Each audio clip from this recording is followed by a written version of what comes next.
Фестиваль красок под дождем. В Якутске отметили День молодежи. Несмотря на пасмурную погоду, зрителей на главной площади города собралось немало. На празднике провели фестиваль красок, раздали бесплатное мороженое, выступили команды КВН и танцевальные коллективы. Также в рамках Дня молодежи сегодня проходит закрытие первого международного фестиваля «Инставайнфест», который стартовал в конце прошлой недели.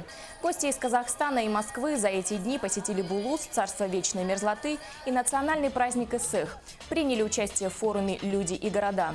На сегодняшнем мероприятии организаторы обещают множество сюрпризов для зрителей, в том числе и от вайнеров. Много радостных новостей вы услышите, и призов, подарков. Разыгрывается Xbox, да? Молодежь очень любит играть в компьютерные игры.